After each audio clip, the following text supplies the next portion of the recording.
قديما لا يعرف المجنون إلا أهله وأهل حارته، أما اليوم أصبح المجنون معروفا ومشهورا، وله متابعين وله مناصرين.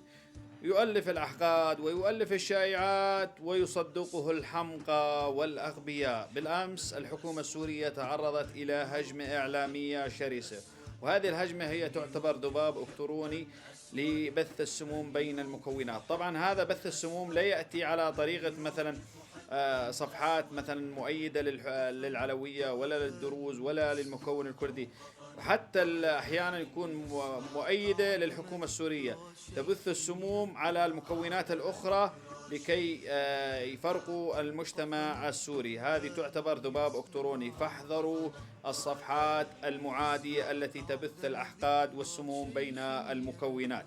اليوم لا تأخذوا الأخبار إلا من مصادر رسمية، وكل الصفحات هذه التي تبث هي تعتبر عبارة عن ذباب إلكتروني لدول معادية للشعب السوري وللحكومة السورية.